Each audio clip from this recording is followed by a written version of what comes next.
পরিচ্ছন্ন নগরী গড়ে তুলতে জনপ্রতিনিধি ও সাধারণ জনগণকে একযোগে কাজ করার আহ্বান জানিয়েছেন মুক্তিযুদ্ধ বিষয়ক প্রতিমন্ত্রী ইশরাক হোসেন। আজ সকালে রাজধানীর গুলিস্তানে ক্লিন ঢাকা কর্মসূচির পরিচ্ছন্নতা অভিযানে অংশ নিয়ে তিনি একথা বলেন।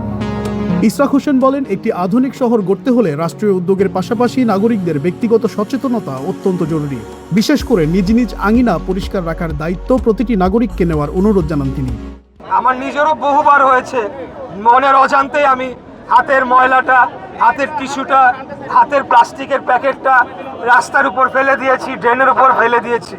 আমাদেরকে এই ধরনের অভ্যাস পরিত্যাগ করতে হবে। আমাদেরকে নির্দিষ্ট স্থানে ময়লা আবর্জনা এগুলো ফেলার জন্যে আমাদেরকে সবসময় সতর্ক থাকতে হবে। প্রয়োজনে আমাদের নিজেদের ময়লাটুকু আমরা আমাদের পকেটে ধরে রাখবো, কিন্তু রাস্তায় ফেলবো না। সেটার জন্য আমাদের দীর্ঘমেয়াদে বর্জ্য ব্যবস্থাপনায় একটা পরিবর্তন আনারও প্রয়োজন রয়েছে বলে আমি মনে করি।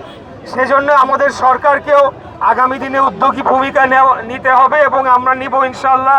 আমরা সবখানে ডাস্টবিনের ব্যবস্থা সহ বিভিন্ন জায়গায় আপনারা জানেন যে মলমূত্র ত্যাগ করা হয়, এটা আমাদের একটা বাজে অভ্যাস, আমাদের একটা বাজে সংস্কৃতি। আমাদের পর্যাপ্ত পরিমাণে পাবলিক টয়লেট তৈরি করতে হবে, বর্জ্য ব্যবস্থাপনার নির্দিষ্ট স্থান তৈরি করতে হবে। সেটার জন্য আগামী দিনে সিটি কর্পোরেশন সহ সংশ্লিষ্ট সকল কর্তৃপক্ষকে উদ্যোগী ভূমিকা নেওয়ার জন্য আমরা প্রয়োজনীয়ভাবে আমরা দিক নির্দেশনা দিব ইনশাল্লাহ। আমরা যে কথাটা বলতে চাই, আমাদের এই ঢাকা শহরের উপরে যে পরিমাণ অত্যাধিক চাপ পড়েছে এটা আসলে ধারণ ক্ষমতার বাইরে চলে গিয়েছে। আমাদের সবাইকে এখন চিন্তা করতে হবে যে ঢাকার থেকে আমরা চাপ কমিয়ে আমরা কিভাবে কর্মসংস্থান বিভিন্ন পার্শ্ববর্তী এলাকায় আমরা নিয়ে যেতে পারি। ঢাকার আয়তন বৃদ্ধি পেয়েছে, ঢাকা শহরের আয়তন বৃদ্ধি পেয়েছে এবং আগামী দিনে আরও বৃদ্ধি পাবে।